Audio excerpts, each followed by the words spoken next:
We here at Angry Me Production want to thank Good our evening. sponsor, Mobile Notary Mindy. She's certified with the National Notary Association. She's also bonded and E&O insured. She offers a wide range of services including wills, powers of attorney, medical documents, healthcare proxies, living wills, certification of trust, assignment of personal property, HIPAA waivers, advanced healthcare directives, and 99 verification. You can find her on Facebook, TikTok, and Instagram at Mobile Notary Mindy. You can also visit her webpage at TexasMobileNotaryMindy.com. That's TX MobileNotaryMindy.com. Thank you so much and enjoy the show. Ladies and gentlemen of all ages, boys and girls, thank you for tuning in to yet another episode of Angry Meat Production. We appreciate you coming in and letting us be a part of your lives week in and week out.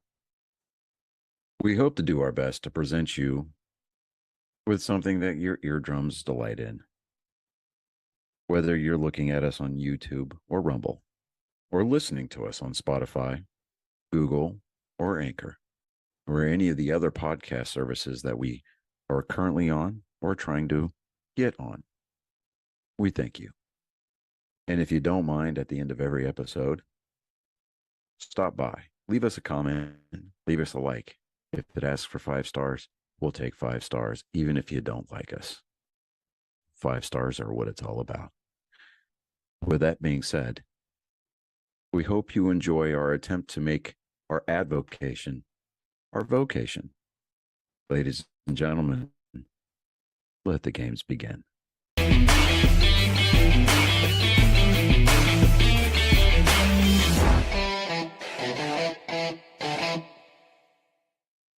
I hate that. I don't like that. I also didn't like it. It sounded Yeah, so I see the timer and I'm sitting there, I'm like, hey, and then here comes, I'm like, I've got to redo those. I got to do those voiceovers again because You sounded that- lifeless. lifeless and just like I had a cold. So I'm going to redo those voiceovers. Yeah. I thought you were going to do that this weekend. Well, see, David, that's what you get for thinking, because I've got other things to do. But I'm going to make time this weekend to do exactly that. Good evening, Maria. Hey, Hi, Maria. Oh, hi, Maria. Okay. As you can tell, ladies and gentlemen, boys, girls, angry faithful of all ages, you have stumbled into Nerd Sports episode 197. That's right. We are 3 away from the big 200. We didn't think that we'd last 5, but yet here we go. Where's your song? What song? I mean, if you're talking about defying gravity, I mean, I defy gravity all the time when I sit on the toilet and take a crap. I mean, I produce that much thrust. So, I mean, it's just, Could you imagine if you actually do that? Rocket. And like the SpaceX boosters, I land. Self-landing. It's kind of I would amazing. crash and burn. I would seriously just crash and burn. It's all over the walls. Yeah, I was gonna say like the nozzle would vector wrong, and you'd spray the wall, and you'd go crashing through the sheetrock, and you'd lose your security deposit. It'd be tragic.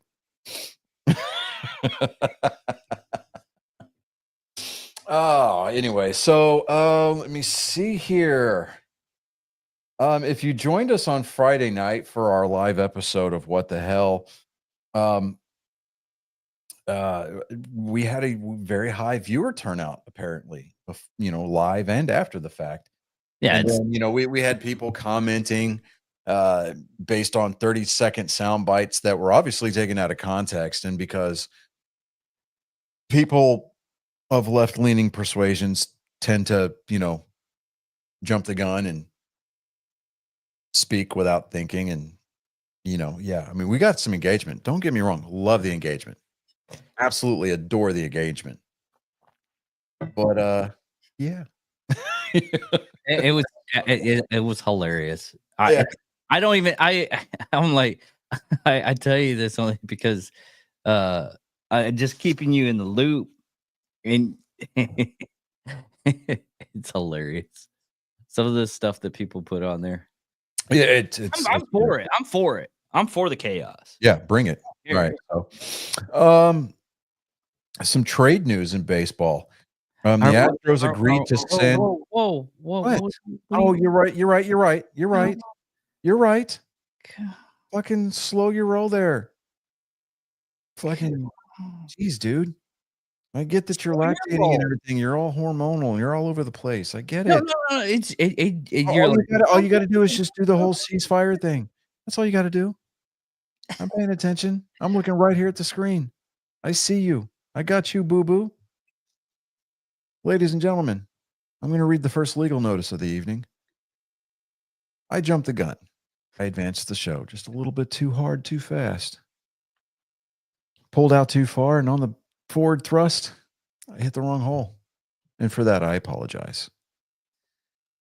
So without further ado, our esteemed producer, David, with this week's Weird Sport. this week's weird sport is hilarious. It is ice hockey MMA, I guess, or ice hockey boxing, because that's where it really just looks like. I mean, if you, So basically, they're just throwing hands, and so the same rules apply. Once somebody goes down on the ice, there's a break. I guess so, yeah. Yeah, okay. I don't know. I don't know if I'm so much down with that. I think that that's just. I mean, if you take out I think the it's lazy. It's lazy. It's kind of funny looking.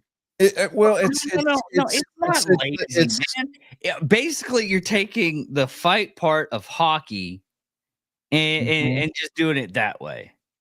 I mean, a lot of people go for just go to the hockey ring. Just see yeah, the- but there's no context in those fights at all. I mean, at least the fights that break out in hockey are for a reason. Like, okay, hey, you cross-checked my guy, you body checked my guy into the boards when he wasn't looking, or you blindsided my guy and or you hooked him, or usually there's an enforcer out there or a goon that's going around and putting the hurt on people, setting the tone, right? Especially on home ice. There, it's just, hey, okay. you want the drama. Just say you want the drama. No, I want the whole fucking enchilada, dude. All right. When I go to a hockey game, I go to watch a hockey game. All right. If people that watch hockey for the fights are the same people that claim that they watch racing for the wrecks, it's like, come on, man. You got to understand the mechanics of how it works to appreciate what you're going there for. It's like, come on. You go to a super speedway race like Talladega or Daytona to watch the big one, and it's like, okay, what happened leading up to that? That's why it's exciting. And just, I don't know. Yeah, exactly. It's redundant. I mean, I don't know. Just because something looks cool on ice doesn't necessarily means that you need to make that the main event.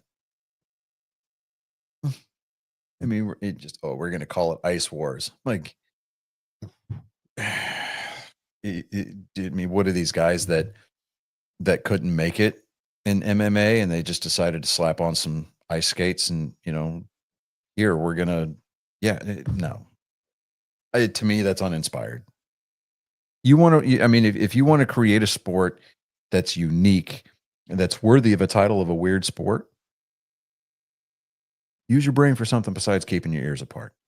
There should be an Olympic sport for skipping rocks across the water. Skipping rocks. No, across the water. Like Yeah, no, with that. Yeah, I know. I understand the art. What's involved with skipping rocks, Colin. I mean, whatever. Yeah, what if I decide to skip rocks on the ground? Yeah. then you're just throwing shit. That's all you're doing. I don't know. For some reason, apparently, I woke up today and chose violence, and I'm sorry. I'm sorry. Oof. Okay, like I was trying to say before, I made the egregious error of stepping out of turn here. So I again apologize for yelling. What I think it is. I think it is Chris isn't here, and you don't get to see his loveliness, and you're angry about that. Because you do this every time he's not here. I think that's it. Yeah, if anything else, I mean, the aura of his mountain man beard acts as a buffer. Yeah, I could see it. I mean, it's probably why he has so many XP points. I mean, he just soaks all that up. Like he's constantly rolling for defense. Yeah. I mean, at this point, he's rolling probably what, a natural 15 or 16. Yeah, pretty much. Yeah, pretty much. Okay. All right. So there were some trade moves in MLB over the week, or over the weekend, rather. One that really kind of stood out was between the Cubs and the Astros. Veteran relief pitcher Ryan Presley who was on the mound when the Astros clinched the 22 World Series. Will be again teammates with with Kyle Tucker, the right fielder, formerly of the Astros, who coincidentally caught the final out of the 22 World Series. They are both in Chicago. They are going to be playing on the north side in the friendly confines of Wrigley Park as members of the Chicago Cubs. Oh, look at that. Oh, pop them in. There we go. Good evening, sir. Howdy. See, you went from like a 10 to like a 5 right there. We have established a working theory, because when you weren't here just a few minutes ago, David showcased this week's weird sport, which is just basically the fight portion of hockey games. It's very uninspired, and I just really was incredibly cynical and just violent about it. Hello, Maria. We did, and he's like, he brought up the fact that I'm only that way when you're not present. And See, I usually have at this point. Well, here's the theory: that your brain, or not your brain. Well, of course, your brain is beautiful, but your beard soaks up a lot of it. It's like an attack barrier, and it rolls for defense constantly throughout the course of the show. And at this point, you're rolling natural 15s. Yeah, that's fair. See, it can't be natural 20, because then it would be a love fest, and we can't have that. So it's got to be high enough that it usually will win, but low enough that it will occasionally miss. Okay, so I'm on that other video app called Flip, right? It's basically just a big marketplace, and it was like an alternative to TikTok when everybody's all freaking out. So I got this cup, right? It's a 40-ounce tumbler, right? It's my very own. I made a decal for it. Nice. Yeah, check it out. I made that. Or something. Yes. That's going to be one of the decals I send you guys. That is amazing. Now, do you want that in white so you can put it on your truck, or do you want it in black like that? I mean, either or, because depending on what I get, I have different places. Like if I could just put it on the window or something. Yeah, like right behind you. That'd be good. I have options. Yeah. Oh, and I got my jerseys in today, so I got my Josh Allen jersey. I see. Yeah, I'm wearing it in protest. Yeah. Well, we'll get to that in a minute. But I figured you would have worn the Army jersey. I know we're gonna have some conversations about it, but there was one TikTok. Ooh, I feel that I have to represent Bill's Mafia tonight. So yeah, normally, you know what? I was looking at my West Point Army jersey, and I was like, yeah, I'm gonna fucking wear that one. But then I was like, nah, no, I'll allow it. It makes sense. It actually, and actually, I just realized what shirt I'm wearing right now too. It's funny. I got it. Sorry, I'm late. I didn't want to be here. Yes, yeah. I got it. All right. So what we were talking about just now is Ryan Presley was a relief pitcher, former closer for the Houston Astros. He waived his no trade clause, and he is going to be rejoining Kyle Tucker at the friendly confines in Wrigley Park as a member of the Chicago Cubs. Condolences. Yeah. The Astros are expected to send money to help the Cubs cover the $14 million salary that Ryan Presley is still owed. They say that the Astros have not confirmed the trade. They've confirmed the trade. The move gives the Astros some financial flexibility to add another bat. They've been interested at all offseason in signing veteran infielder Jorge Polanco, who's a free agent and can play the outfield. Now, the Astros general manager Dana Brown said Saturday the club hadn't ruled out re-signing free agent third baseman Alex Bregman, but categorized it as a long shot. Right now, the front runner to sign Alex Bregman is, in fact, the Red Sox, and he has expressed interest in either staying at third or playing second base. And I'm like, okay, all right, well, that's cool, because we've gone over a few episodes back. They've also signed an infielder. Well, actually, no, they're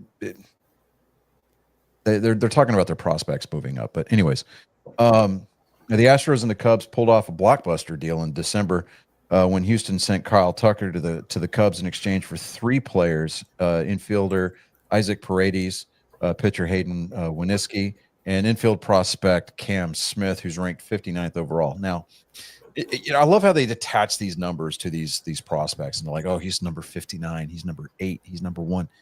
That's all arbitrary because it's based on the team's prospect pipeline, not MLB's top 100.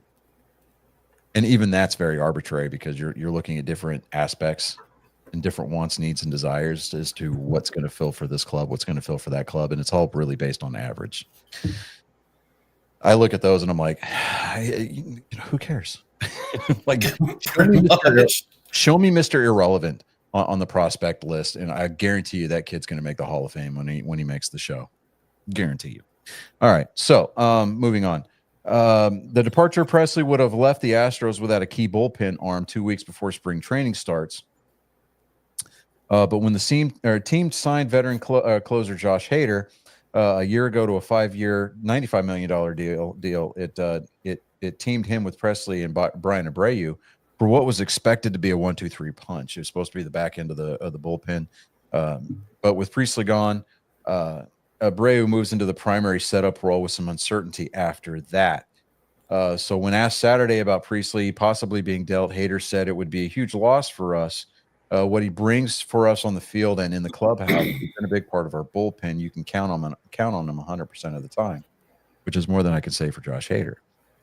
Taylor Scott, who posted a 4.94 ERA in 68 2/3 innings last year before ending the season on the injured list, and Rafael Montero, who is designated for assignment last year, is a non-roster invitee this spring, which means they're not guaranteed a spot, kind of a thing. So they're going to have to earn their way onto the club, and if that, they may even be just designated or sent back down to the minors to fill a spot there until a roster spot opens up on the big club. And then at that point, they can just head up 288 from Sugar Land and just rejoin the club. But let me see here. Those two guys are the next most experienced arms in the bullpen. Now, the club also returned reliever Sean Dubin, who he pitched 45 in the 3rd innings last year. Brian King, 26 in the 3rd innings. Caleb Ort, who contributed 24 2/3 innings, and Forrest Whitley, who was at AAA most of last season. Now, I did get the chance to see Forrest Whitley pitch at some of the Sugar Land Space Cowboys games. He has got a very, very, very, very active two-seam fastball, and he's got a decent breaking pitch. So he's got some command issues that he needs to flesh out a little bit, which is why he spent most of last year at AAA. But I think he's going to be a viable option, down the stretch as long as he stays healthy. But let me see here. Pressly was 36, or he is 36, was acquired by the Astros back in 2019, and he transitioned to the role of closer in 2020, saving 111 games for Houston. He was an all-star in 2019 and 2021, and he converted his first 14 save chances in the playoffs prior to last year, including the clinching Game 6 of the 22 World Series. Last year, Pressly appeared in 59 games for Houston. He posted a 3.49 ERA with, let me see here, his curveball spin rate had an average of 3,258 RPMs, and it was ranked 99 in the 99th percentile among major league pitchers, according to Baseball Savant. Now, this this modern metric of spin rate on pitches like 4-seam, 2-seam fastballs, breaking balls, curveballs. I mean, it's when I say it's new, it's like 2 to 3 years new. And it's all about the movement. They just bring it. Well, how are they just bringing this in now? Thanks to AI, things like Google Statcast or Amazon AVS, where they can break things down. I mean, to the minutest detail. Oh, okay. So, the idea behind breaking down these new metrics and bringing them into the game, both football, baseball, basketball, what have you, is in hopes that they can more accurately, judge the performance of the player. If a player is starting to suffer in a certain area, then they can break those metrics down and look at those mechanics frame by frame, and help the athlete, whether it be a pitcher or a hitter, adjust. A lot of times in game, and bring them out of a slump if they're in a slump. B, help them fix the mechanics so that way they are less likely to be injured and then henceforth prolong their careers. But Priestley actually played. I see he blew his first career postseason save in last year's Game 2 loss in the ALC or the American League Wildcard Series to the Tigers in Houston by giving up 3 runs, 2 hits, and 1 walk in 2/3 of an inning in what turned out to be his final game in an Astros uniform. He had a 2.78 ERA in 47 career playoff games. He played 5 seasons in the Red Sox system before he was taken by the Twins in the Rule 5 draft. He was a big part of the Twins bullpen from 2013 to 2018, when he posted a 3.75 ERA, 1 save in 317 innings pitched before the Astros traded for him to bolster their bullpen. Priestley was a very, very, very popular guy, not only in the clubhouse but with the fans. His wife was very active in the community. When the trade news hit, she took to her Instagram account thanking the fans and the city of Houston. Stating that they, by far, Houston has been the favorite, their favorite place to live and play. So, good luck to them. I mean, I'm glad that Kyle Tucker is going to have a familiar face to hang out with up there in Chicago. Soak it up. That's the only thing I can say is soak it up, guys. Just, take advantage of the fact that you're playing in the second oldest baseball, a ballpark in the major leagues. And, I hope that you guys just really, really just appreciated your postseason experience that you had, because while you're in Chicago, you're probably not going to see very much of it. Let me see here. See, there it is again. I'm choosing violence, but I'm not directing it at David, so that's a plus. Let me see here. Over the weekend, we saw the Hall of Fame inductees. So let me pull that up here real quick. Rose is not there. I don't want to hear it. He's not there, but yeah, just la then, because the players that did get in, I don't really have a problem with. Most notably, Ichiro Suzuki. Yeah, I've seen that. One guy did not vote for him. One guy, Really? and I had a feeling that it was going to come down to that.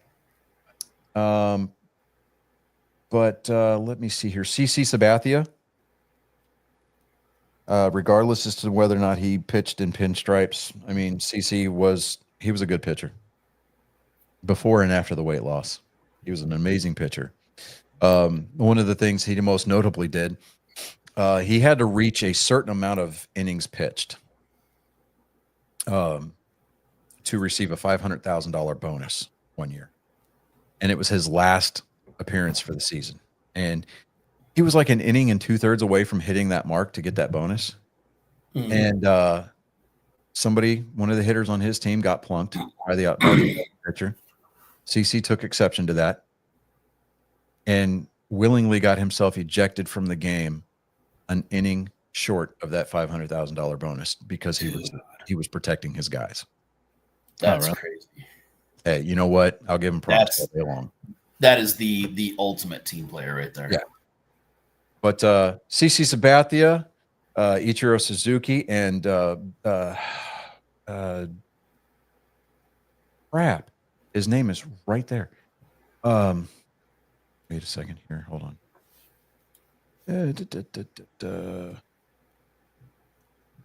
Billy Wagner, most notably of Houston Astro fame. Let me see if I can pull up Billy Wagner's stats here. You know, of course, CC gets on his Twitter account. He's like, in my Hall of Fame era. And I'm like, see, you know, any respect that I had is now on life support because you quoted Taylor Swift. Exactly. Yeah. I'm like, God bless America. I mean, can we just not? We shall not speak their name. Yeah. I saw, where was I don't remember if it was on Facebook or Instagram or something like that. Somebody was wearing a Chiefs jersey and it had her name on it. Like, give me a fucking break. Like, she's not involved with the team. I'm not saying that there's one of the person. I'm not saying that there's an actual connection here because, you know, the black helicopters are real. They showed her on TV 4 times and there was at least 4 bad non-calls. Well, between the non-calls and the bad calls, there was at least 4 instances. So is there a correlation? I don't know. Maybe there is, maybe there's not. I don't know. I know there's going to be those people out there who's like, just, you know, let her have her fun. It's like, okay, I don't give a shit. Let her, you know, I don't care that she's at the games. We don't need to see her. I know we've gone over this so many times. And it's every time. We don't care. Every time Kelsey touches the ball and he does something good, like he gets a first down or he scores a touchdown, they put her on the screen. And I'm like, can we not? She didn't have anything to do with it. Right? Exactly. I don't know. It is what it is. But hey, congratulations to the 2025 Baseball Hall of Fame inductee class. You know, it'll be fun to see the pomp and circumstance that the Astros put on for Billy Wagner next season, or this coming season at I'm forcing myself to get used to saying this, Daikin Park, formerly Minute Maid Park. Feels wrong. Like I know, but the same people. Well, it used to be called Enron Field. Yeah, but we all know why it's not called that anymore. Right, but then like the same people that are complaining about Daikin Park now are the same people that complained when they changed the name to Minute Maid. And they were like, oh, we're going to call it the Juice Box, and the name stuck, and then they got used to it for 15 years, and now they're having to call it the Ice Box. And, you know, by the time that the 15-year naming right lease is going to be up, you know, just like, y'all get over it. Just it's all change real quick. Let me see here. The Orioles sign outfielder Dylan Carson to a 1-year contract. Let me see here. Pirates add left-hander Tim Miza to the bullpen.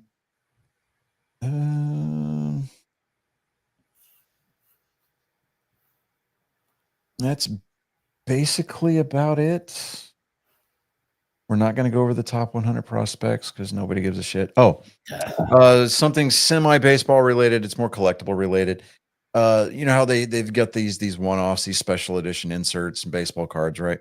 Mm-hmm. There was a one singular card was produced, and it was a Paul Skeens 1-of-1 MLB debut patch autograph insert, right? Ooh. One card in the entire nation was randomly inserted into a pack, and it was sent out. Topps didn't know where it was because they didn't put tracking on that particular pack, right? For a reason. And so, you know, they're getting getting ramped up to release the 2025 set. And so they're like, okay, this card still has not been pulled. So they put a bounty out on it, right? And an 11-year-old collector in Los Angeles pulled this card in the card shop. No way. 11. He was an 11-year-old. Yeah. So get this.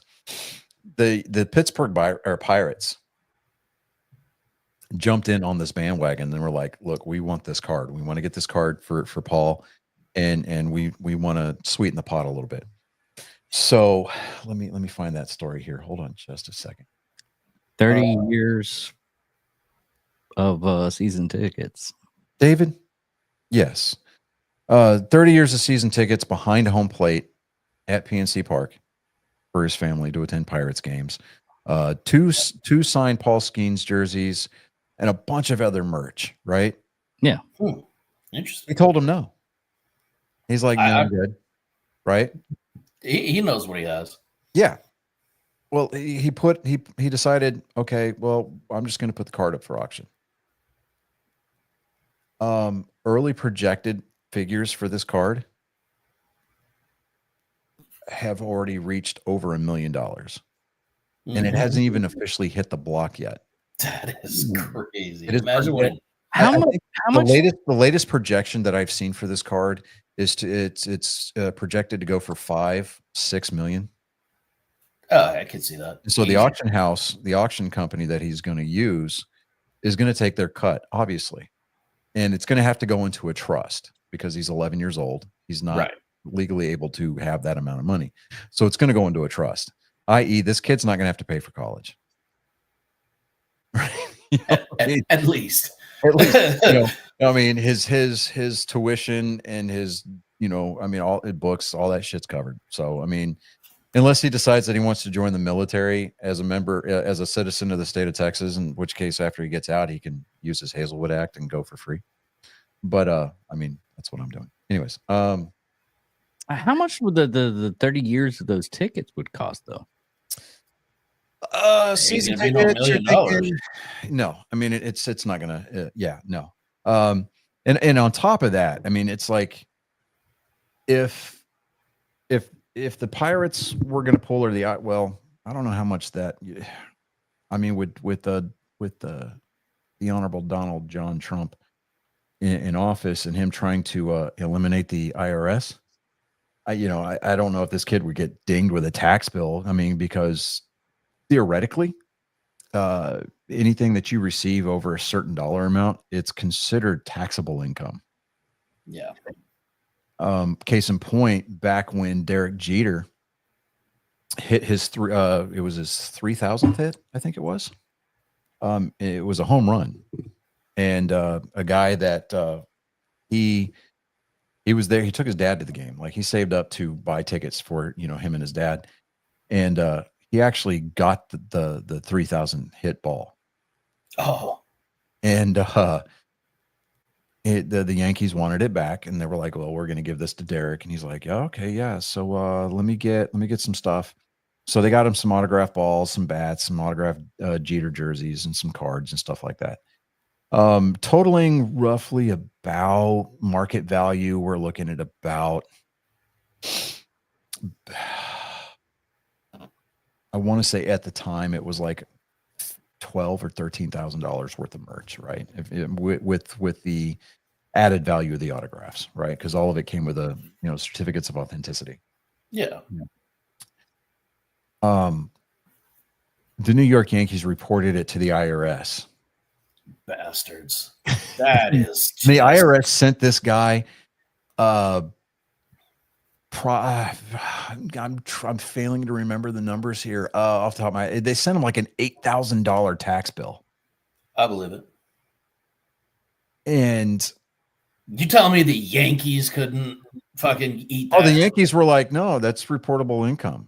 We were obligated to do that. And there was no word coming out of Derek Jeter's camp about, hey, look, I understand the guy's plight. Let me help him out. Card shop owners around the New York area raised funds to pay his tax bill. Good. And it wasn't until like the outcry started spilling over and people were shaming Derek Jeter for it. Derek Jeter finally released a statement. He said, Yeah, I'm just now hearing about this.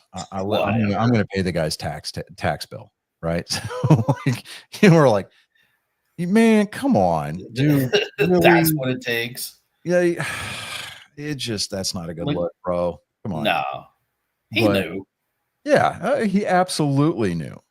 But it wasn't until he started getting like his PR guy was like, hey, you might want to do something about this. But good for that kid. I mean, that kid showed more integrity at the age of 11 than a lot of people I think would have. Oh yeah.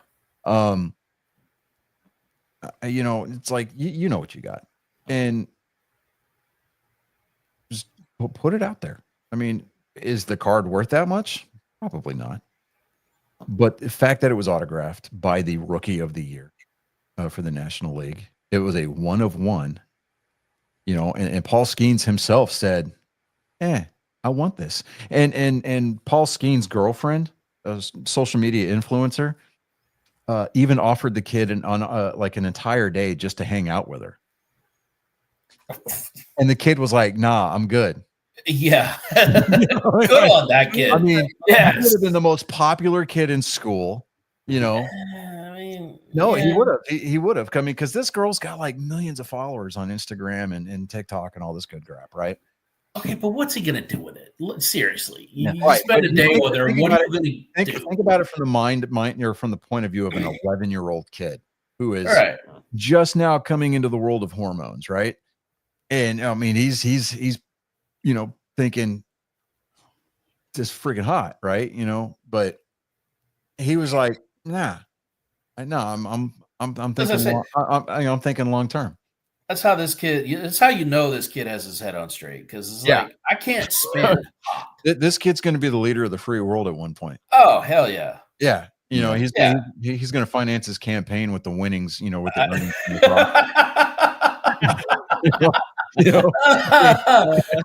they're going to be like, can't wait for that campaign, right? They're going to be like, how did he make his money? He has never really had a job in the private sector. Blah blah blah blah blah.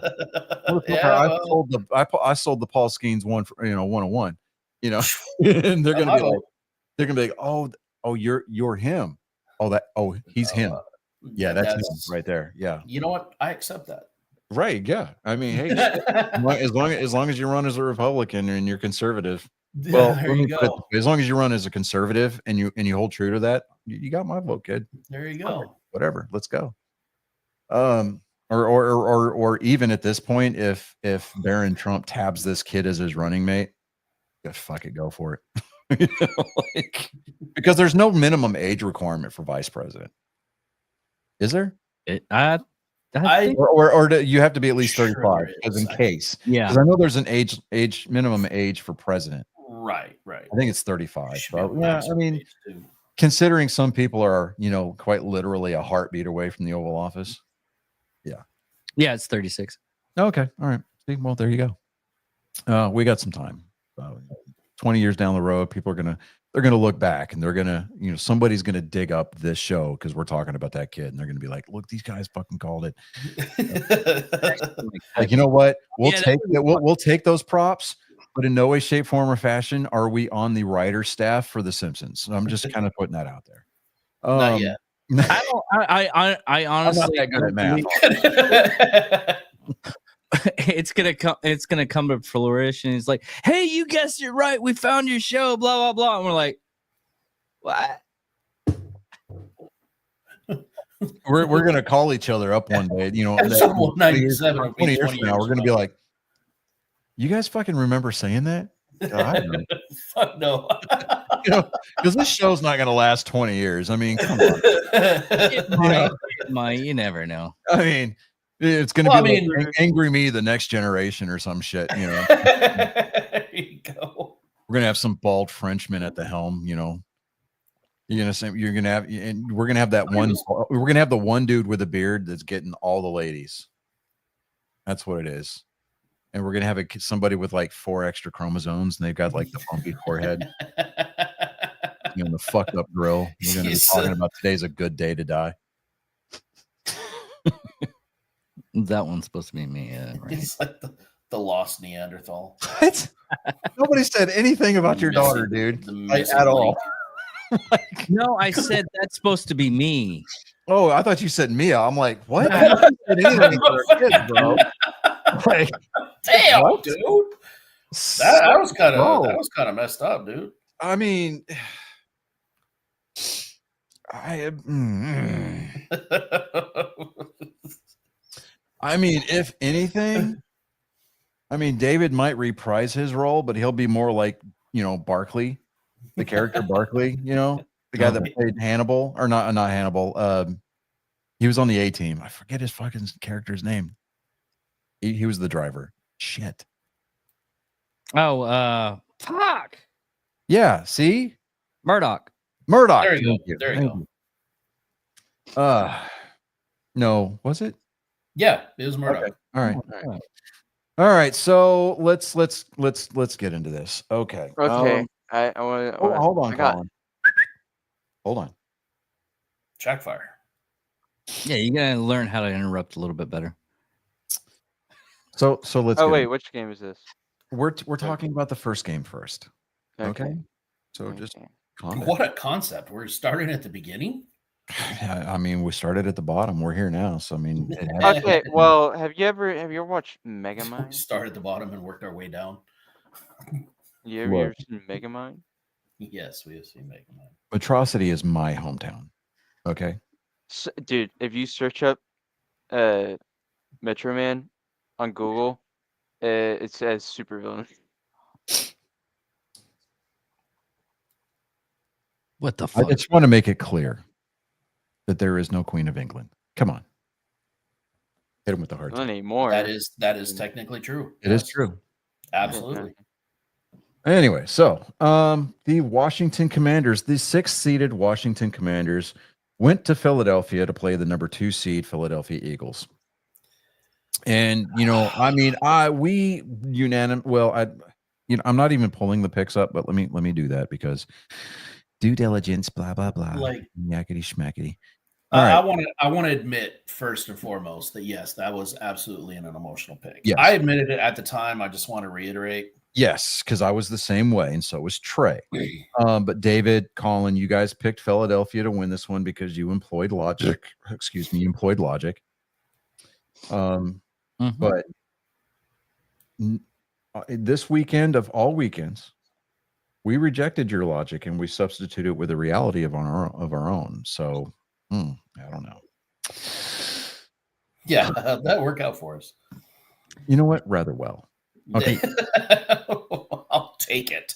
Because At least I can look myself in the mirror. multiverses are popular these days because writers are lazy.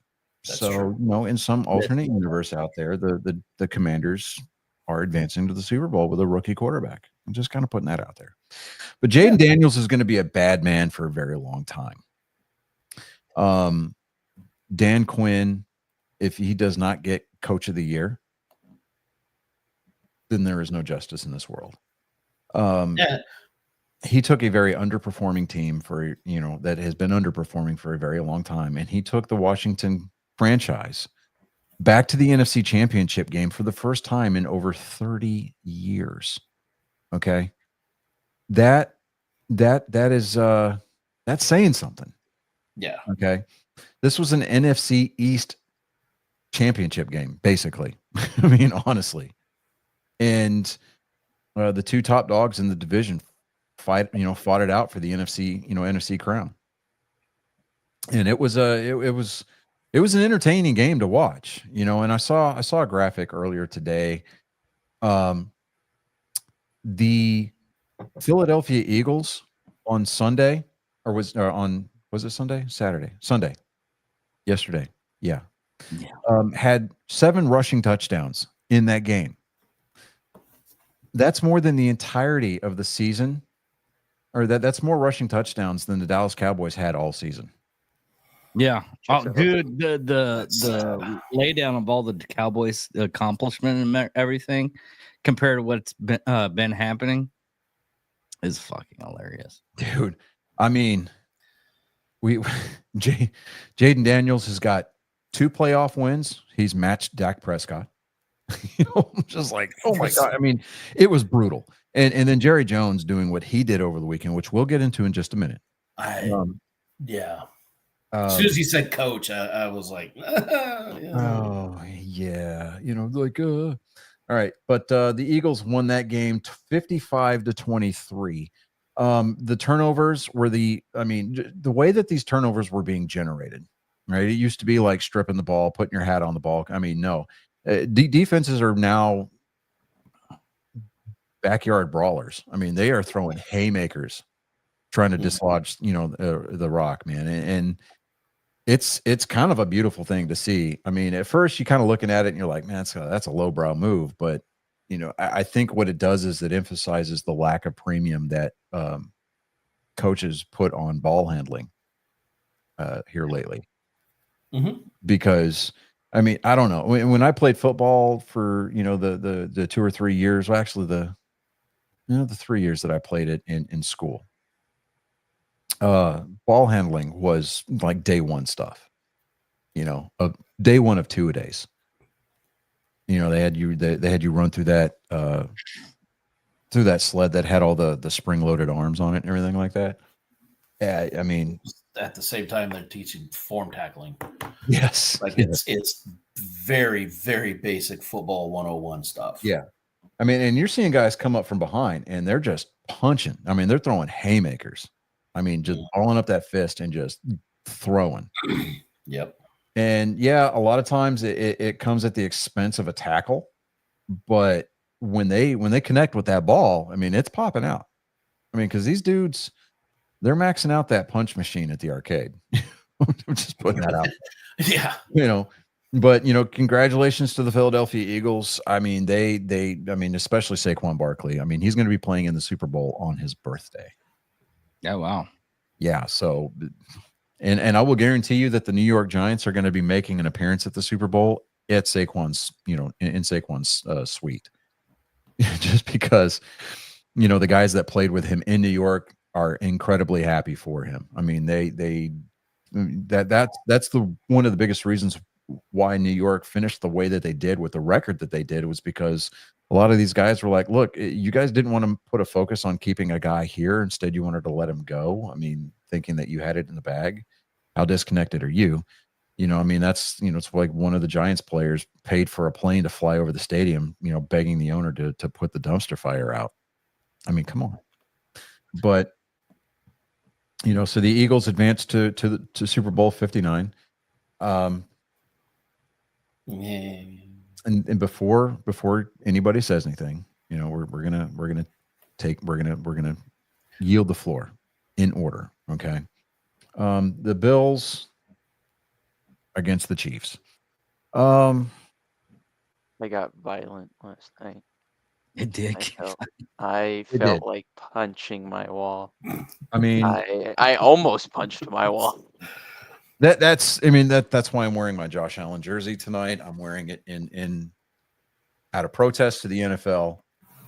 I mean, you're going to get a lot of Chiefs fans, and you're going to get a lot of people that do commentary about the Chiefs that are like pro Chiefs because they're part of that Bukkake party when it comes to Patrick Mahomes II. People are counting this. We're doing this in order. We're doing this in order, bud. Okay.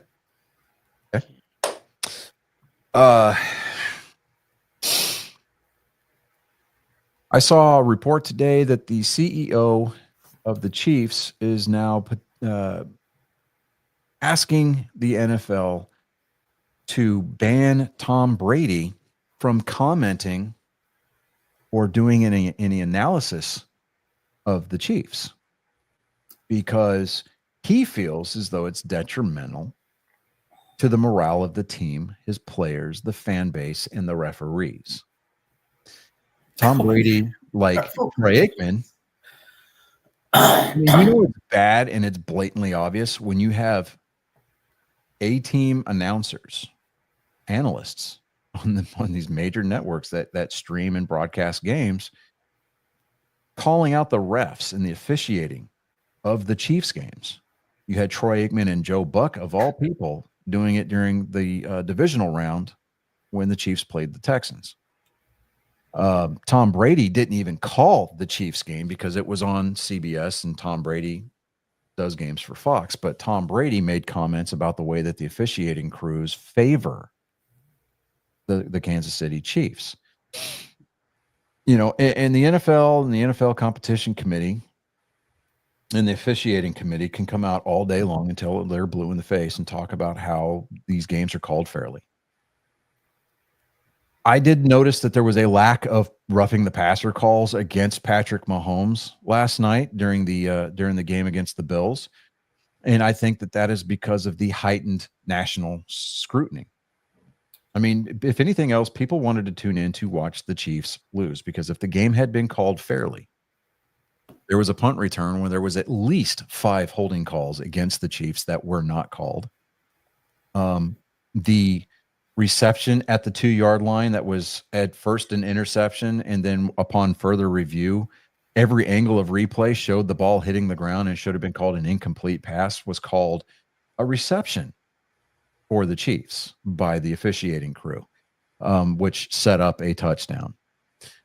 There was 2 first downs by the Bills that were moved back behind the line to gain after it was blatantly obvious that at least a third of the football passed the line to gain. And yes, I know, before the commentators come out there and the trolls and the backbenchers talk about how the yellow line on TV is not official, no fucking shit. We know that. You don't have to explain these things to us because we've watched. You good there, bud? Is that the X calling? No. Because, I heard the Imperial March. It would make sense. But, we know that the yellow line's not official. It's there for the people to have a point of reference. But the players that are on the field know exactly where the markers are. And, on the quarterback keeper that Josh Allen had on that 4th down, he made the line to gain. I mean, the officiating analyst that CBS had said, look, from my vantage point, it was at least a third of the football made the line to gain. That should have been a first down. Yeah. I mean, the one line judge that was coming in from the far side of the field, he came in on the plus side of the yard line to gain. The one that came in from the near side of the field, he was behind the line to gain. Right? I mean, the guy that's on the actual marker had it marked as a first down. But then the officiating crew got together and was like, well, maybe it's not. And so they moved it back. Buffalo challenged it. And of course, the replay booth was like, no, we're good. It's going to be, turnover on downs. And that set up another Kansas City score. Buffalo should have won this game. Hands down. Okay. You're going to hear people talk about, well, it was a cleaner, officiated game. Not really. Okay. Not really. Compared to what? Yeah. I mean, compared to the debacle of the divisional round, yeah, it was a cleaner officiated game. They were less blatant about, throwing flags. I mean, Travis Kelce didn't get away with that flop that he attempted in the end zone after a Kansas City score. Patrick Mahomes he got sacked without a roughing the passer call being thrown on him. Which that's a miracle. I mean, I do think that it's coincidental that he wears number 15, which is the number of yards that teams get penalized when they make contact with him. Or don't make contact with them, and right? Or don't they hit each other direction? When they hit each other, then you still get penalized, which is Do I think that that Congress needs to step in, like Congress felt they needed to step in during the steroid controversy with Major League Baseball? No. I think the government needs to stay out of professional sports. Government needs to stay out of a lot of stuff. But I do believe that an investigation with a special prosecutor needs to be appointed. Now, I say special prosecutor like there's going to be criminal charges, but I think that the NFL needs to be exposed. Because you can't sit there and tell me that it's coincidental that these calls started going the Chiefs' way, the way that they have been over the last year and a half since the arrival of one Taylor Swift and her 30% uptick in viewership and merchandise sales, specifically associated with the Kansas City Chiefs. They're just the flavor of the month, and I think that partly there is a part, that there's a section of Roger Goodell's brain that secretly wants the Chiefs to succeed the way that they're doing, whether it's by hook or crook, because he's tired of hearing people talk about how Tom Brady's the GOAT. He wants somebody else's name in America's mouth, because we all know that Tom Brady and Roger Goodell just had the best of fucking relationships. So it's just come on. Super close relationship that is. Yeah. So, it's like I never thought that I would hear myself utter the sentence last night that I said immediately following the Bills win. I mean, not the Bills win, the Chiefs win last night. I'm pulling for Philadelphia in the Super Bowl. Just because I want to see the Chiefs crash and burn. Not in a literal sense. I don't want people to lose their lives. I don't want career-ending, injuries. I don't want Patrick Mahomes to suffer a Joe Theismann type of injury.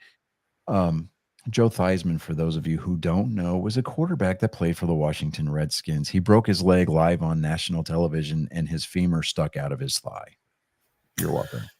Yeah. It was grody. It was. But I want, if anything, go out and get an SEC or go out and get a Big Ten officiating crew. Go get a collegiate, go get a collegiate officiating crew. Get the all-stars from NCAA and have them call the Super Bowl. Honestly, because at this point, it's the only way we're going to get a objectively officiated game. Yeah, I would 100% be down for that. I mean, and it's, you see people like Dave Portnoy, El Presidente, talking about it. I mean, it's so obvious that it's rigged, and years past to just laugh at, people talking about whether there's a script that they release every year, blah, blah, blah.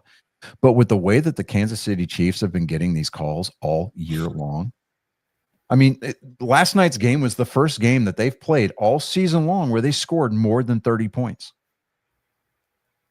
It's out there. It's in black and white. You can fact check it. They're the only number one seed in NFL history to be seeded number one overall in the AFC without a single game scoring 30 or more points. And the fact that now compare that with penalty yards on the opposing team. Yeah. During the 7-game playoff win streak that they're currently on, unnecessary roughness calls, there's been like 7 on the opposition, 1 for Kansas City. Roughing the passer calls, 4 in favor of Kansas City, none against them. Wow. You're telling me that their defense is that clean that they're not getting any? Oh yeah, it's not that they're that clean. It's just the fact that they're getting away with more. Exactly. And yeah, if it sounds bitter, and we're going to get those people that we just don't talk about because we live rent free in their heads, that they're gonna take clips and they're gonna be like, hey, look, these guys are fucking butthurt or whatever. No, it's the sentiment of everybody in America, basically. Yeah. At that point, you are tarnishing the spirit of the game. This is really, you are tearing apart the reputation of the NFL. Yeah. Which wasn't great to begin with. Yeah, no, it wasn't great to begin with. So, but when you start talking about fervently making the attempt to affect the outcome of the game. I mean, the officials are not supposed to be a part of the story. Nope. Never have, and they never should be. But this is not the reason we should know their names. Yeah, it's. I mean, exactly. I mean, you're going to get some thirsty chicks out there. They're going to be like, "Oh man, freaking Ed Hockley. You remember Ed Hockley, Chris? Like Yes, Mr. Universe out there. His son is just as ripped as he is, right? Oh man. So I mean, that's the only reason why we should know who the head official is. That's why we should, Exactly. You're gonna get those history-making moments where you get like a female line judge or a back judge. You know what I mean? She's throwing flags from like 2 games ago because they hang on to shit. But then she won't tell you what. Yeah, It's like, well, like she throws the flag. I'm like, what's the flag for? No, I don't want to talk about it. It's nothing. Nothing. No. Like, you don't know. I'm not going to tell you. Yeah, I mean, you should already know. But if you watched last week's episode, yes, we all picked the Chiefs. Yes, I mean not the Chiefs, the Bills, and yes, part of that was emotional, but most of that it was we fervently believed, wholeheartedly believed, we analytically believed that the Bills were capable of winning this game, and they should have won that game. Look at their matchup in the regular season. Oh yeah, the Bills won that. Oh yeah, they won it handedly. Yeah, but exactly. It's now you're telling me all of a sudden they're talking about, oh well, it's playoff Mahomes. No. No. Okay. The key to success in the playoffs is to be as consistent in the playoffs as you were during the regular season. Exactly. Okay? I'm not saying that the Bills didn't have their problems and that, and if they'd have done A, B, and C better, they should have won that game despite the officiating crew. Right. But, I mean, my heart goes out to the Bills Mafia. My heart goes out to Josh Allen because, did you see his post-game press interview? Or I didn't. Press they asked, it falls short again, how does that, how does that feel? And he's like, it's not fun. No. Because you want to be the champs, you got to beat the champs. And he took it with a very, very high sense of class. So, I mean, and that's congratulations to him. Kudos to him. But kudos for not going and trashing out the officiating and trashing. He could have been throwing excuses left, right, and center. Oh yeah, and he did that. Yeah, that is a class act. And you look what Josh Allen did this year with what he had. Right, he didn't have that deep threat, wide receiver. He didn't have Stefon Diggs this year because he was in Houston and ended up getting hurt like week 8. Mm-hmm. But I mean, they went out a late signing, got Amari Cooper, who was at best a third down receiver. The defense stood up tall when they needed to do it, but it's not like they weren't without injuries. I mean, Benford, their safety, left the game with another concussion last night. Second week in a row on concussion protocol. So, hope that he has a speedy recovery and that, look for him to be wearing a Guardian cap next year. I mean, 100%. Yeah. Like you see Damar Hamlin, he was wearing one all season. And I'm like, it looks like he's out there with like the big head cheat code on from GoldenEye. Didn't they have a big head mode in one of the NFL Blitz games too? Yes, they did. Yeah, they did. But I'm like, okay, so we've I want to say that we can talk about this for the rest of the show, but Colin, I know you're chomping at the bit. Only thing that I'm going to ask you is to be reasonable. Okay. So it's with bated breath. We're turning over the floor to Colin for his commentary about last night's game. I almost punched my wall. I'm being dead serious. Like, no joke. I almost punched my wall.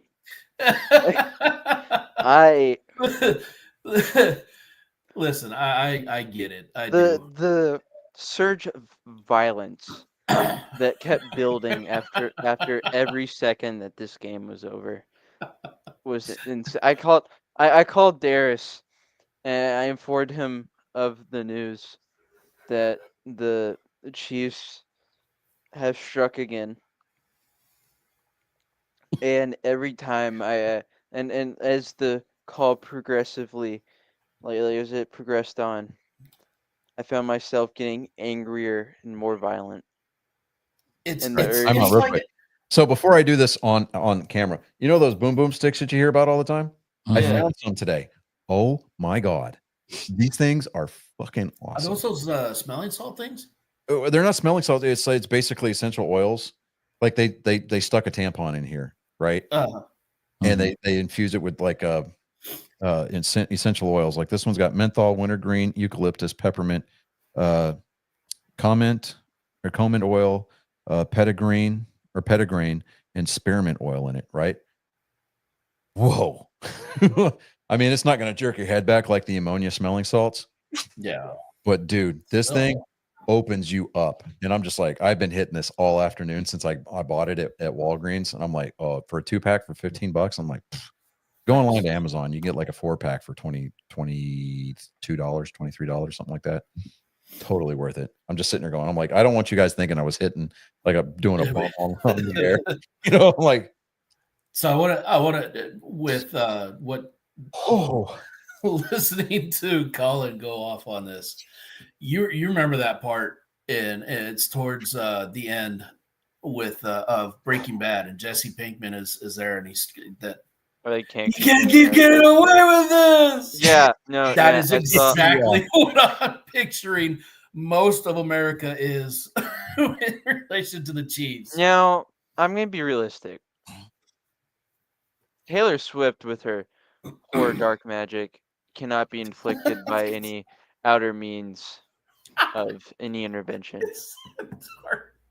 I mean, So I hope short of summoning an elder god or sacrificing a whole bunch of virgins. Yeah. I hope that Patrick Mahomes and what? The graphic that I saw that just before it came on the air tonight. You know, like so the areas that are highlighted in red and green, those are the areas that are rooting for that team to win the Super Bowl. Everybody else just wants a meteor to strike. Yeah. Okay, well, I'm fine. I would be the troll that would put green with the I would put the Philadelphia Eagles logo right above the city of Dallas. Dude, I don't even. Did you see the TikTok video that's going around about the life or the day in the life of a Cowboys fan? Oh yes, yes. Oh, I don't think I saw that is fucking hilarious. I don't dude. mind that the Eagles are going to the Super Bowl. Yeah, you know what? I'm the I only mean, reason and especially props to their quarterback. I mean, yeah. So 2 reasons why I want the Eagles to win. 1, because fuck the Chiefs. Yeah. 2, because I'm incredibly happy to see Saquon Barkley succeeding the way that he's doing. 100%. That is the only 2 reasons why. I hope that Patrick Mahomes and Travis Kelce are inflicted with Murphy's Law in the worst possible way. I want them to experience Orlando for the not so good parts of Orlando. No, the game is in New Orleans. You said Orlando. No, yesterday. I didn't. I said New Orleans. Yes, you did. You said Orlando yesterday. No, I said New Orleans. No, You said he said Orlando. New Orleans. Yeah, the game's in New Orleans. You heard That's You why did, the only yeah, reason yeah. why I think the Chiefs might have a slight edge is because they practice a lot of voodoo in New Orleans. And it's true. you know, I mean, that's right in Tay-Tay's, wheelhouse, so to speak. Yeah. I mean, Here's that video. I found it. okay, here we go. All right. Yeah, this is great. For being a fan of America's team. I start my day by rolling off my boyfriend. It's noon, so it's off to an early start. This is going to be our year. Oops, I forgot my lucky hat. Well, while I'm in the bedroom, I may as well go back for a second round because I've never seen the second round of nothing. Being a Cowboys fan is stressful, so I take a smoke break. A quick call to my stepdad. Calls to prisoner getting pricey these days. Giants suck. I watch a couple quick highlights from the Cowboys. Luckily, somebody started uploading videos from the 90s to YouTube. A quick bathroom break. There's only one real team in Texas. I visit my stepbrother's body shop to get my court-mandated breathalyzer installed. While I'm there, I ask if he can paint an obnoxiously large Dallas Cowboys star on the hood. He says no, but my transmission is shot. He must be a Redskins fan or something. I check the obituaries to see if Jerry Jones is dead yet. I've been doing this ritual for 20 years. And why not? A third round. I call my love life the Cowboys offense because it's 3 and out. LOL. We're not playing today because it's the playoffs, but I still put on face paint to support the boys. Yeehaw. Being a Cowboys fan has allowed me to pick up a side gig working at the circus. We them boys. I got to hit the tattoo parlor so they can change the tattoo on my lower back to reflect next year's Super Bowl winner. I've been doing this tradition for many, many decades. Next year's going to be our year, boys. God damn it, I hate how true that is. Next year's it. No, we've already lost next year. Yeah, I mean, I saw it. What was it yesterday? Breaking, the Cowboys have been eliminated from postseason contention. All right, so while we are on the subject of the Dallas Cowboys, we will get to the Super Bowl picks. I'm going to go out on a limb. Everybody's picking Philadelphia, right? Yeah. Even I want both of them to lose. This is the first Super Bowl that I literally could not care less who wins. Well, I'm going to be on the road, so I'm going to DVR the game, but I'm going to have to listen to it on Sirius. But how about one thing though, before Johnny, does it again and skips over me. Oh fuck, David! I forgot you were here. Jesus. Hey Dave, hey everybody, I'm gonna set everybody up and we're gonna do have some fun and everything. Is he still here? Anyways, I'm not gonna go in on what happened on that football game. Johnny did it justice, but what I'm gonna do is talk about the Buffalo Bills Mafia. Everybody's talking about them. They're how extravagant they are. This is what they do, okay? Mark Andrews got a lot of hate for last week's game. The last fumble to lose the game with the Ravens. What did the Bills Mafia do? They raised $100,000 for Mark Andrews charity. And they do this each and every year if something like this happens. That's a fan group. Yeah. I mean, when it snows up there in Buffalo, the players, they get snowed in, right? Bills Mafia, dude, they dig out the driveways of the players. Someone give them rides. Yeah, they either give them rides to the stadium or they hook up a snowplow to their trucks and they clear the roads to make a way to the stadium for the players. I mean, and they, like David was putting out, they raise money for the opposing team players' charities. And you don't see hardly any of the other. I mean, actually, you know what? I don't think I see any of the other fan bases doing that. No. And really. I mean, yeah, they jump off the top of trucks and vans or whatever, like fly through tables. But for all of the crap that they've endured, because Buffalo has been to the Super Bowl many times, they've just never won one. For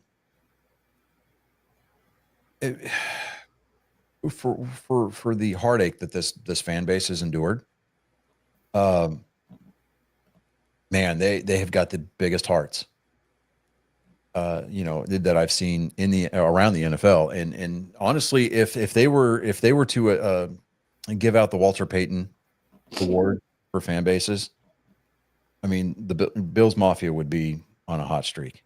They really would. So, I mean, they do like a charity events every year. Yeah. It's fantastic. Yeah. But so the Cowboys, Johnny. All right, I'm sorry. Thank you. The Cowboys,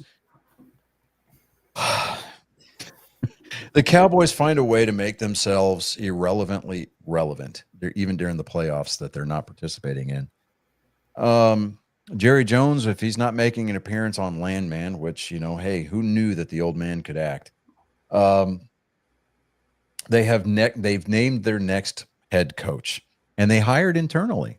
And Jerry Jones went on to say, he goes, this is to show that.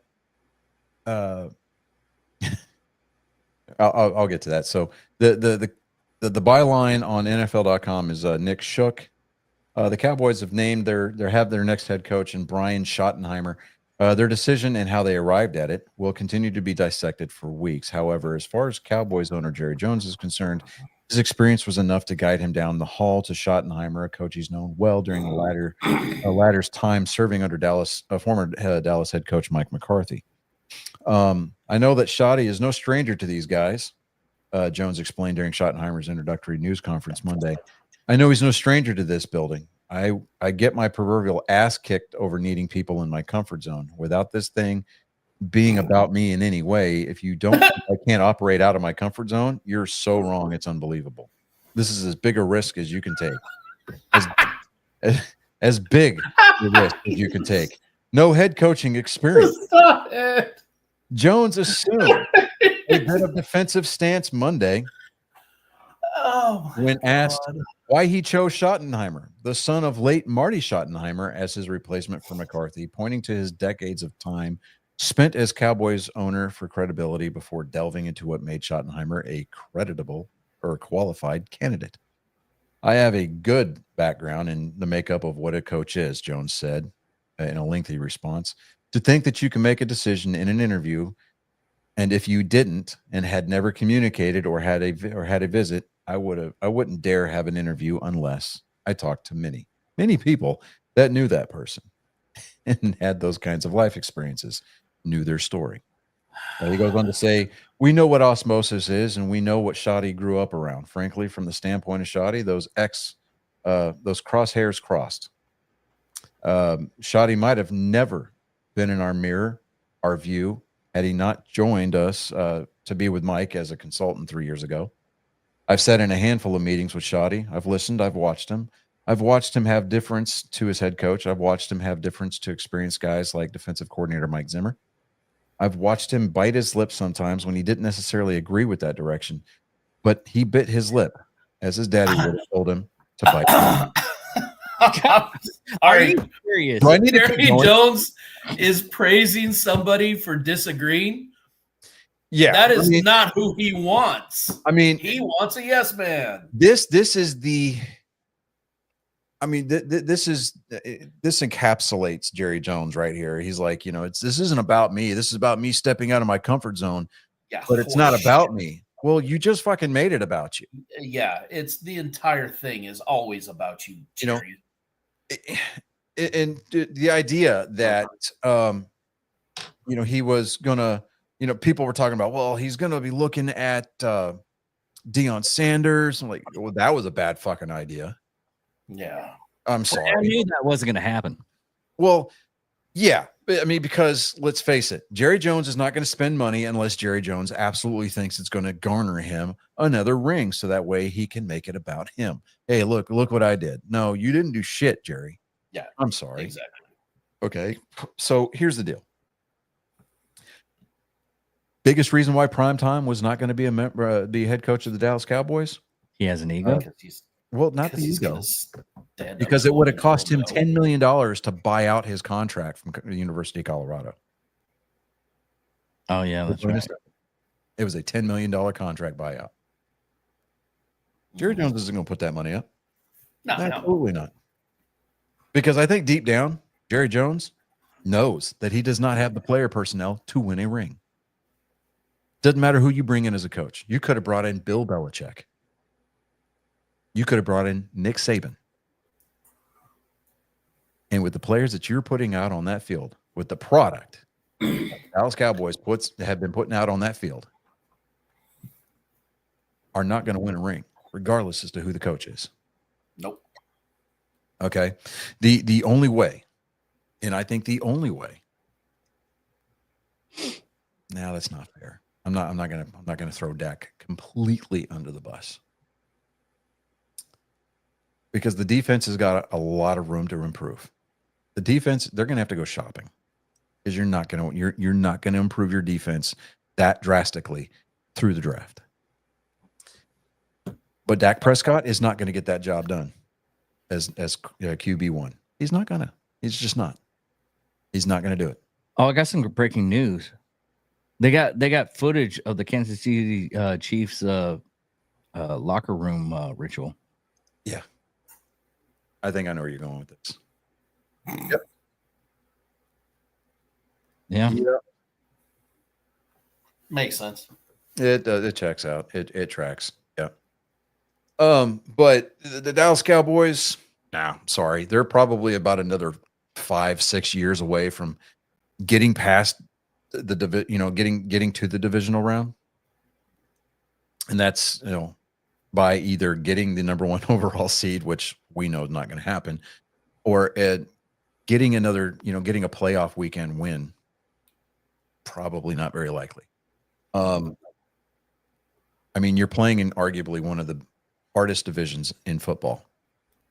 Well, it used to be anyway.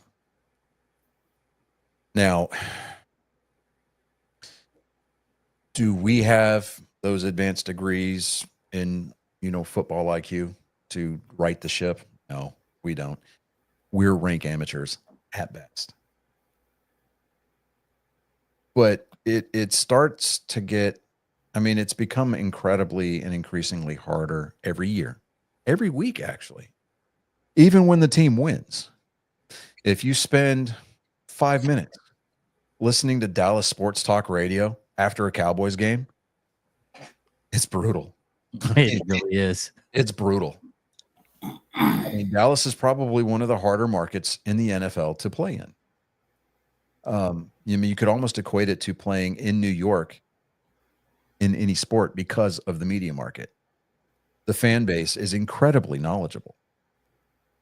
At least those that actually pay attention, right? So you're going to have,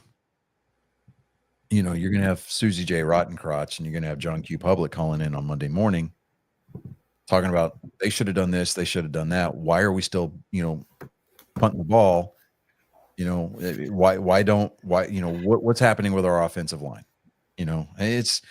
There are so many glaring deficiencies with the Dallas Cowboys that, we could probably devote an entire month worth of episodes to talk specifically about that team. And even then, at the end of that 1 month, we still wouldn't have had covered the defense or the special teams. So, hey, you know what? If Schottenheimer is just there because of his last name, hey, you know what? Good luck getting out from the shadow of your old man, because there's been a lot of people better than you, Shotty, that have tried and failed. Okay? Sure, they've excelled in other ways. You look at Dale Earnhardt Jr. He didn't win a single championship in the Cup Series, but he still managed to find himself in NASCAR's Hall of Fame, not because of his last name, but because he became an ambassador for the sport. He's done other things. He's a team owner that's produced champion drivers and has helped, I think, like 11 different drivers make their way to the Cup Series. So, you look at people like Wade Phillips. His dad, Bum Phillips, used to be the head coach of the Houston Oilers. Bum Phillips is actually in the Football Hall of Fame, if I'm not mistaken. Beloved by the people of Houston, and a likable guy and a favorite among fans of the history of the NFL. Now, Wade Phillips, on the other hand, not only is he most notably and more recently, as far as the NFL is concerned, known for his lack of production as head coach of the Dallas Cowboys. He was also part of that. He was the defensive coordinator for the Buffalo Bills in 2000 when they lost on the opening kickoff of overtime against the Tennessee Titans, back when the Titans used to be good, 1 year removed from their Houston Oilers days. So, let's not put a lot of stock into them being Tennessee at that point. So, it's good luck with that.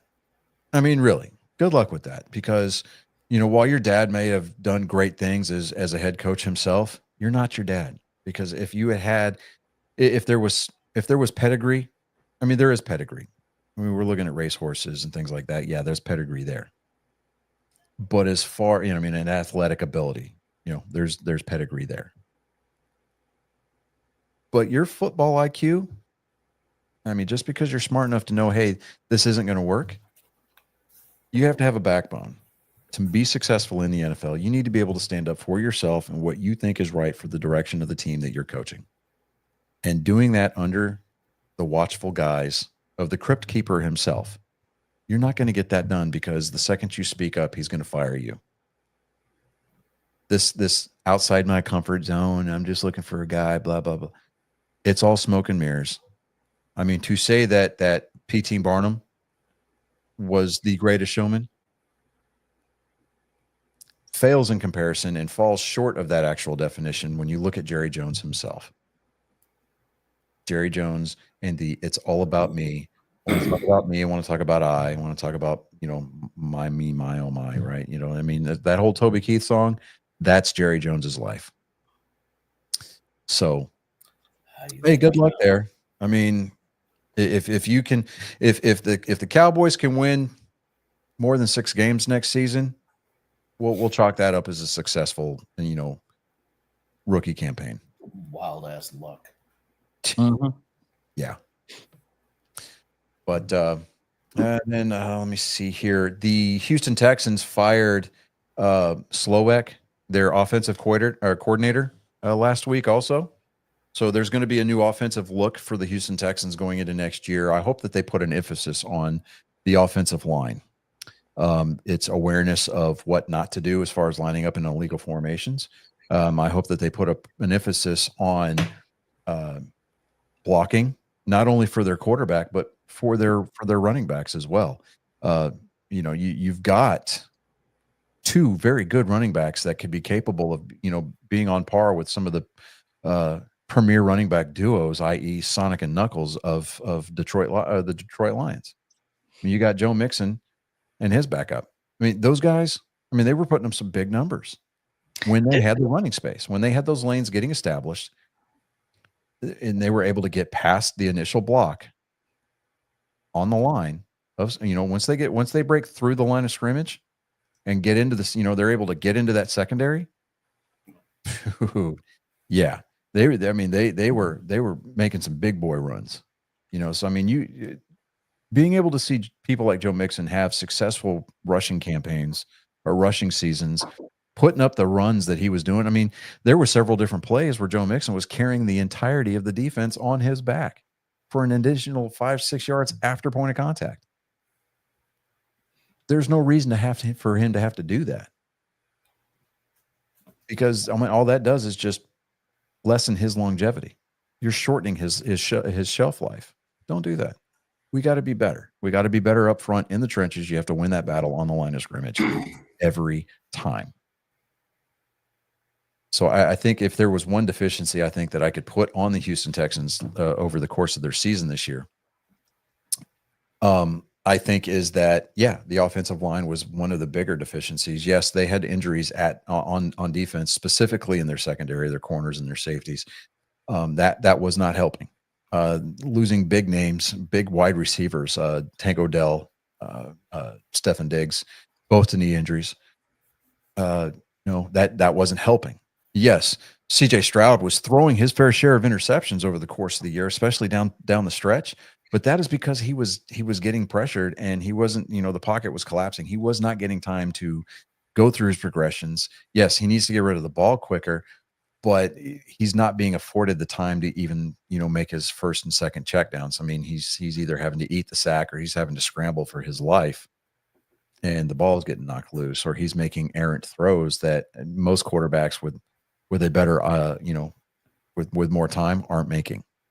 So, yeah, definitely the offensive line is going to be the first place that Houston needs to look, because if DeMeco Ryans is going to continue his run of his trend of having the best start at head coach in franchise history. I mean, his first 2 seasons, they win the division both years, and they get a playoff win in both years. So, I mean, if they're gonna expect to get past the divisional round, they need to seriously rework their offense, rework that offensive line. If you need to go out and shop the free agent market, then by all means go out and do that. Spend a little bit of money on your offensive line, because those hogs right there, winning those battles in the trenches, they're going to make it possible for your running backs to get yards. They're going to make it possible for your quarterback to get passing yards. And because of the type of quarterback that CJ Stroud is, you're going to see him rolling out more often than not and getting a lot of rushing yards himself. So, you know, I mean, you're looking at Lamar Jackson. I mean, he had over 1,000 rushing yards this season. And Derrick Henry had 2,000 rushing yards this season. You want to make it past teams like Buffalo? You want to make it past teams like Kansas City without having to worry about the refs stealing the game from you? Put up offensive, you know, put up offensive numbers that are going to make it hard for the other and your defense has been good down the stretch in holding teams to 3 and outs, you know, limiting them to field goals or whatever, keeping them out of the end zone for the most part.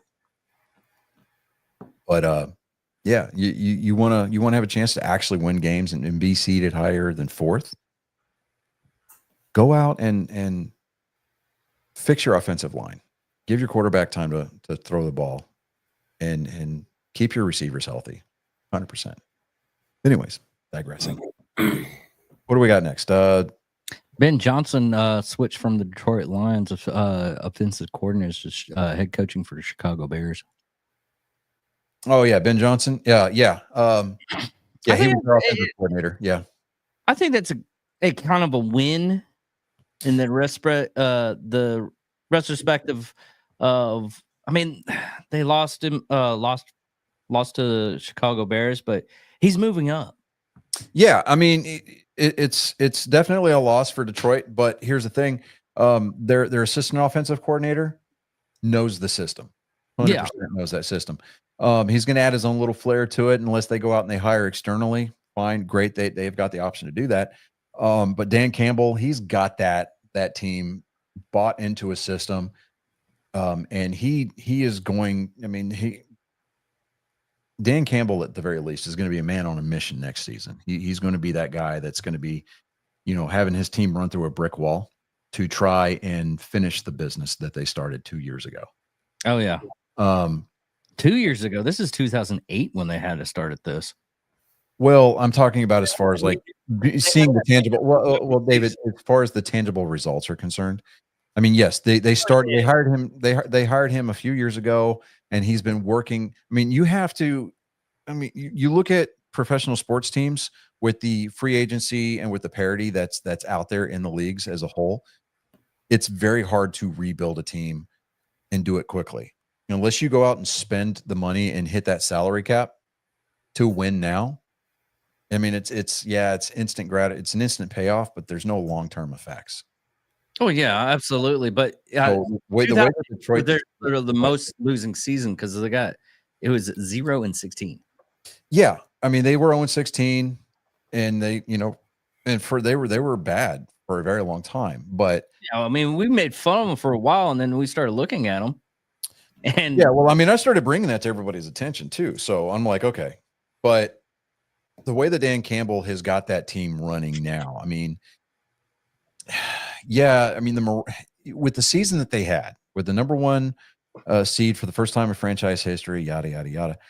I mean, they were one and done in the playoffs this year, 100%, because they got the first round bye. They did not play wildcard weekend. I mean, they straight to the divisional round, and they lost to the Commanders, and they lost convincingly to the Commanders. Yeah. I think a lot of that was, they kind of rested on their laurels a little bit. They were like, this is a rookie quarterback. We're going to be able to rattle him with the defense. And they were not prepared. And that's what it boils down to. So If they can get back to the playoffs next year, they may not be the number 1 overall seed, but that's not going to prevent them from going out and making it back to the divisional round, and if possible, making it to the NFC Championship next year. So it's going to be interesting to see what happens as far as like free agent moves during the offseason. It's going to be interesting to see how Detroit handles the draft. And it's going to be interesting to see how the preseason plays itself out as far as the OTAs are going to be concerned. Just because of the fact that, you're going to have a lot of that turnover and you're going to have some hangover left from this postseason, with the disappointing results. I mean, compared to what the expectations were. So it's going to be fun to watch. That's definitely a thing. Something else that happened over the weekend, Pete Carroll, former USC head coach, former Seattle Seahawks coach, Super Bowl winning head coach with the Seattle Seahawks. Pete Carroll was named new head coach for the Las Vegas Raiders. And he's going to help build, let me pull the article up here. It's on NFL.com. Again, it's by Nick Shook. Pete Carroll's back in the NFL, trading college navy and action green for silver and black. During his introductory press conference Monday, one fact became clear. Despite taking the job at 73 years old, Carroll didn't leave his Seattle, telling reporters, "Obviously, I'm freaking jacked up. This shouldn't surprise you." First off, I'm not real proud of wearing this number 73 on my back, Carroll said. That's not what fires me up. He's talking about his age. It isn't about it isn't about accomplishing things to say you are worthy. It's about what you got to do that counts. I laid low during this football season. I've not just been one step away from what we're doing at any time and what we're up against here. I'm just so grateful that we've been given the opportunity to do this again. So, and I said earlier that Tom Brady is a minority owner in the Las Vegas Raiders. He's had a very big say in, hiring decisions as far as staff is concerned. He wanted Pete Carroll. I mean, would he have liked to have probably gone out and gotten Bill Belichick? Yeah, maybe. But honestly, with Bill Belichick signing that deal with UNC, even though he has not coached a single down with the Tar Heels yet, that would have been a very expensive contract buyout. So definitely more economical. Pete Carroll has shown that he's got the football IQ, the longevity at the position. I mean, he took Seattle to, I think it was 3 Super Bowls, winning one of them. I mean, honestly, should have won 2 of them. But for whatever reason, he decided to call a pass play at the goal line instead of giving it to Marshawn Lynch. I mean, Tom Brady's fine with that because that counts for one of his 7 Super Bowl rings. But right, yeah, I mean,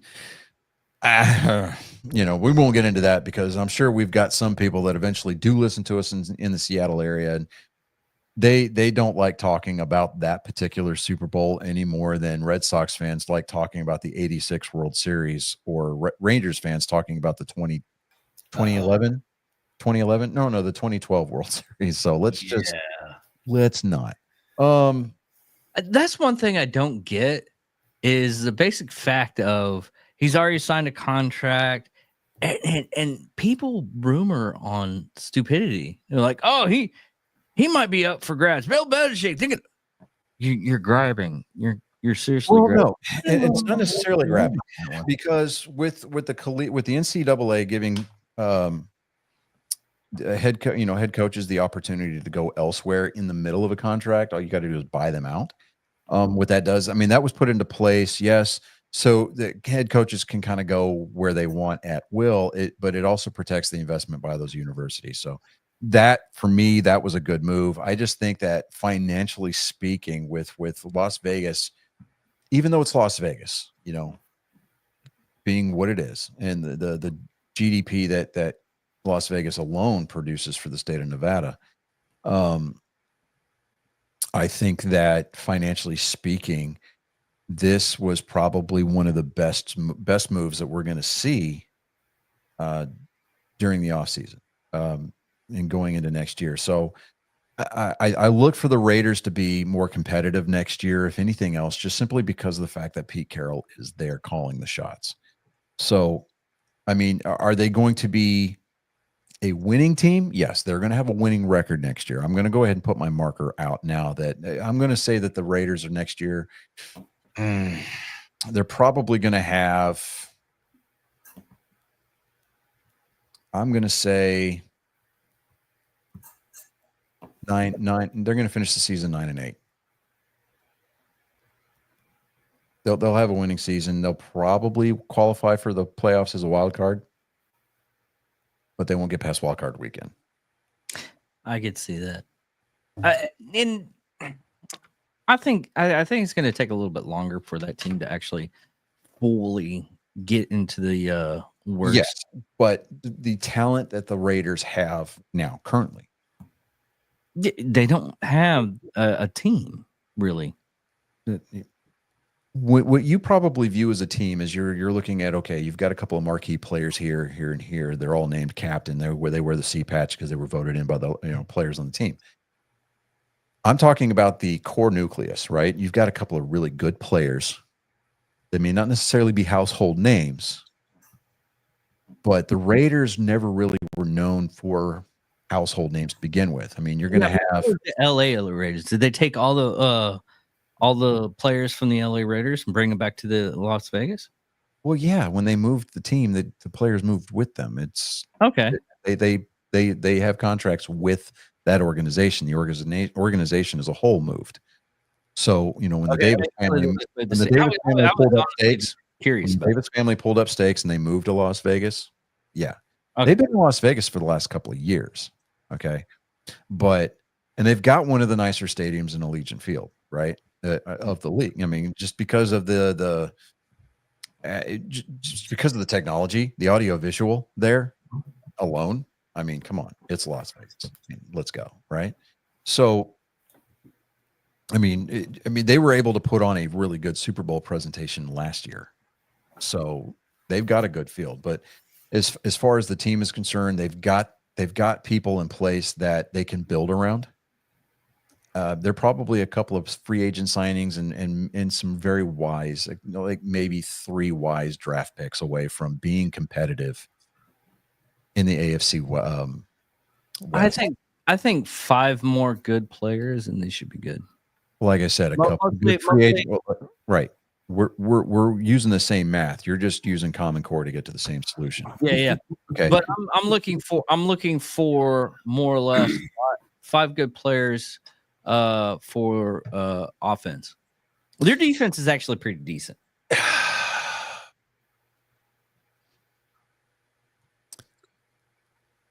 They're going to need to. They're going to still need to shop for defensive players, and here's why: free agency, pure, plain and simple.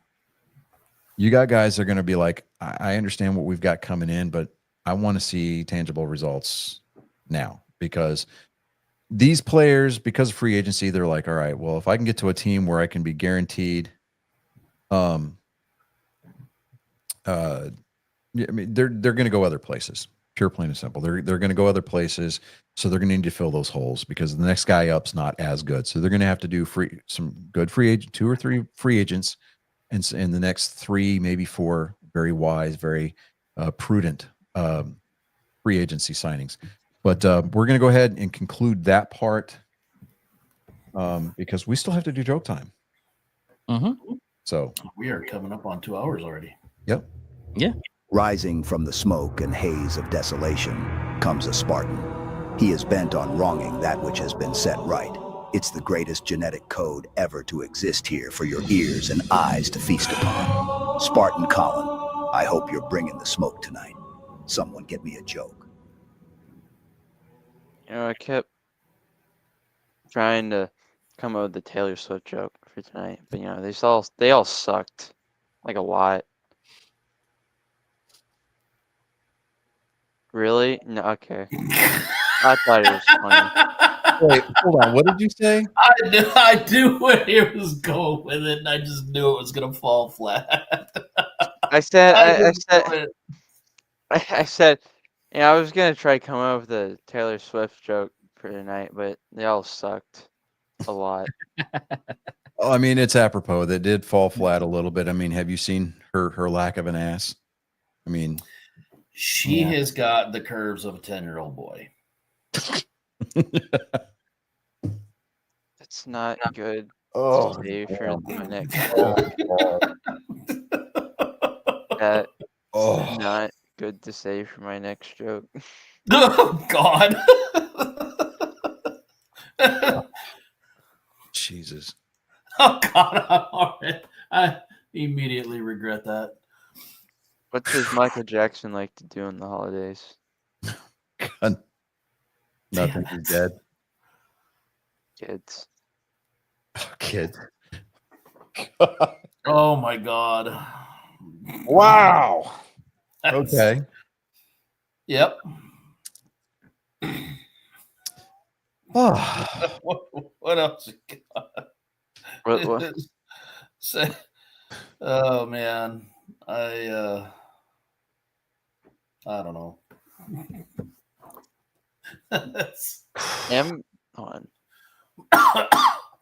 Am I that I'm sending? Am I like personally allowed to say this one? I Yeah, spelled I the sent word. that joke to you. Yes. Yeah, I know. send it. I know. I spelled the autocorrect. No, Screwed up that one. just send it. What's the difference between a vagina and apple pie? You can eat the crust off an apple pie. I mean, you could. It's just not advisable. Yeah. Can Man, be a little crunchy. I thought that Taylor Swift one was gonna hit a lot harder.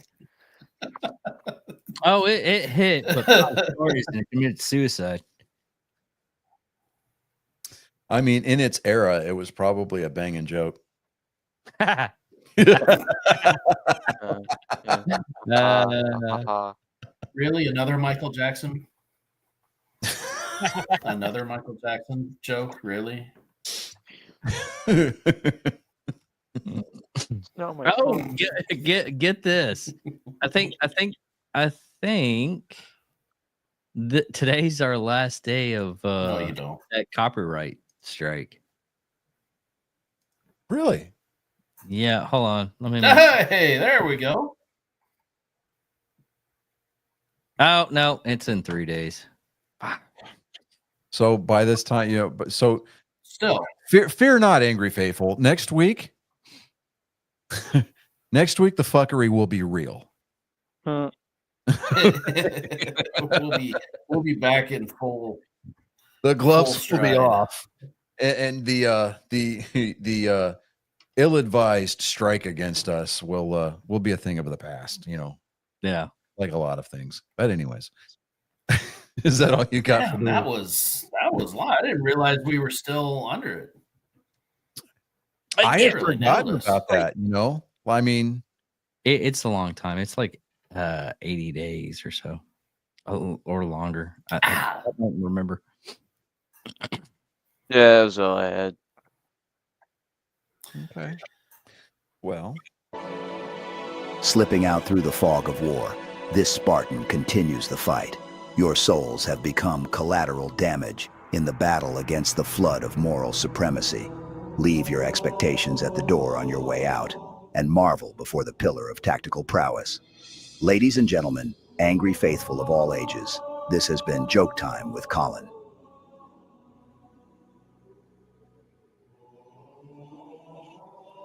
well, I mean, to be fair, I mean, we've weathered this gestation period of copyright strikes probably a lot better than the demon spawn that T Swift is probably carrying at this point in time. Oh God, I don't even want to think about that.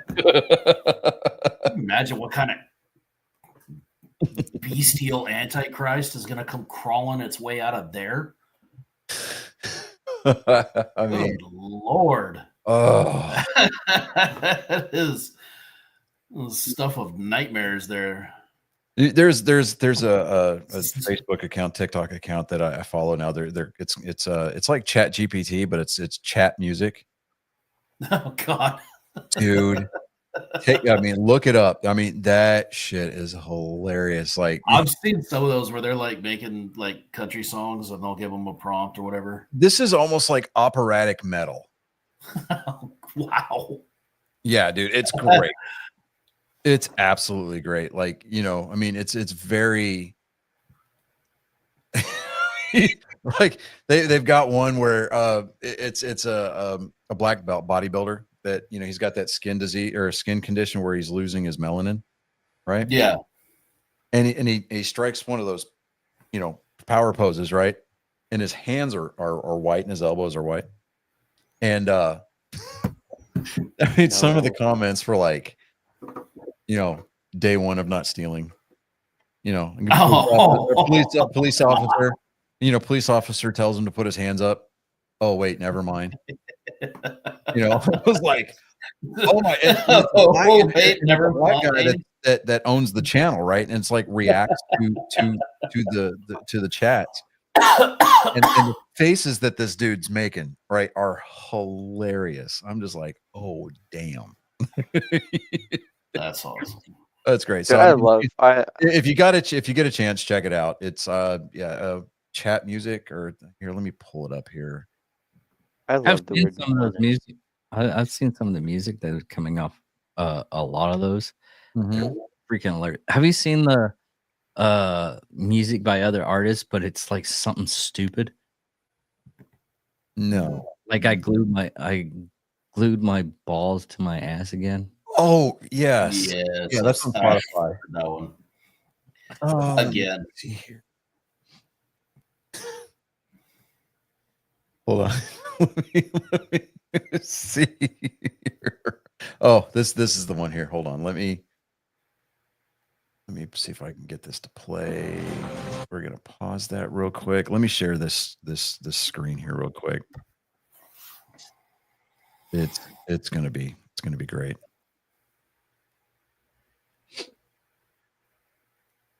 All right, there we go. Can you hear it?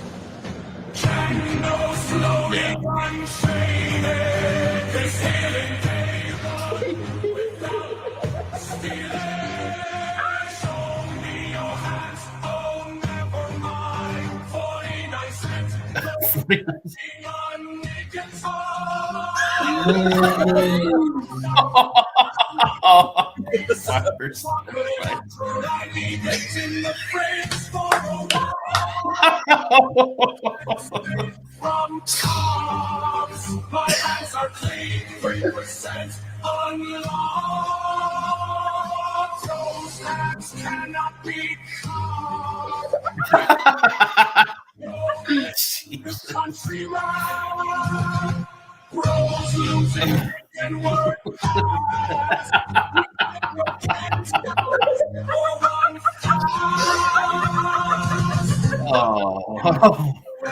the nidification in progress. 5% man of steel, 95% man of steel.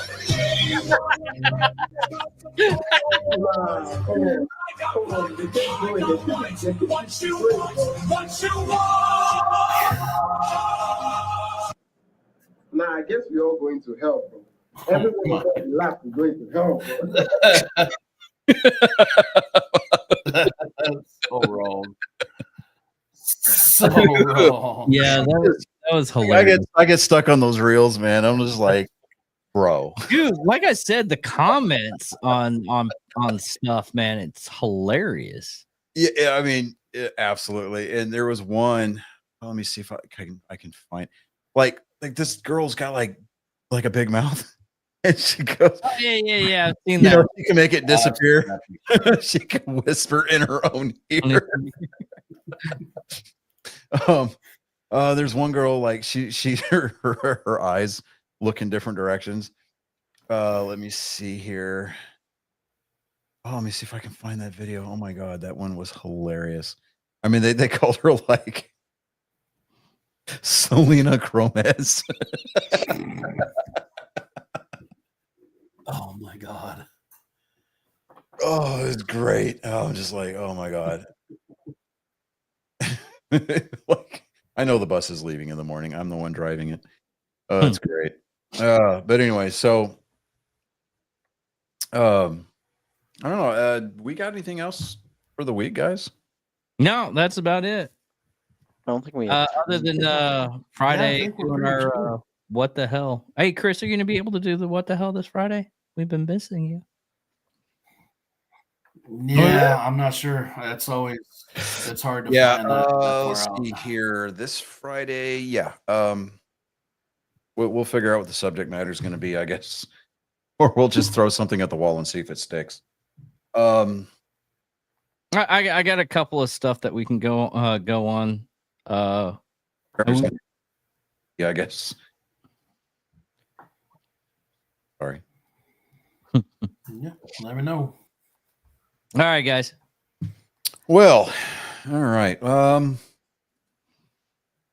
But what? Maria, I'm looking at the chat here, Maria. What? Vettel Okay. So this we got somebody coming in from Discord. We don't have a Discord. Okay, yeah, no, we don't have a Discord. But we are on Twitch. So what I would probably suggest is just checking us out on either X or YouTube. That's probably going to be your best bet as far as watching us live, so you can get those notifications. But definitely just, if anything else, I mean, if you want your comments and your interactions to rise a little bit further to the front, have a little bit more of a priority, definitely be addressed on air. Definitely bring that engagement up a little bit for yourself, and start recruiting some of your friends and start promoting the stream, if you will. You mostly go on X. I want to, because X has it to where you can listen to it while your phone is off. There's a lot of stuff that you have to, once you figure it out and everything, because I know what he's talking about, because Twitch doesn't have it to where you can listen to live with your phone off. Yeah, but X does. And I wonder if Spotify offers that. Yes. Yeah. Okay. Spotify does. Spotify. YouTube does. You have to have premium. But you have to have premium. Spotify, Spotify, we can't go live on there. We do the episodes. Spotify, you can. Spotify. You'll see the episodes on Spotify, but you can't. There's no live for Spotify right now. Hopefully, eventually. Yeah, hopefully. Spotify, get on that.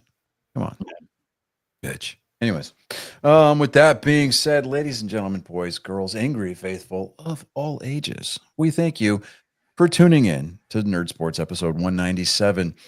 We know that you have other places to be, but yet you chose to be here. So either that says something about us as a group, or that doesn't say a lot about you as a person. Either way, we're here for the chaos. So I'm Johnny Skelton. I'm David Dickerman. Wow, that's I am Chris Mountain Man Jacko. I'm Prince Conscom.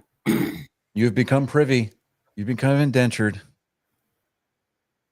And when you look at yourself in the mirror tonight before you go to bed, ask yourself, are you better off for it? My money is on yes. But in the immortal words of the lesbian pirate bearded clam, we bid you adieu. Scissor me timbers. Arr.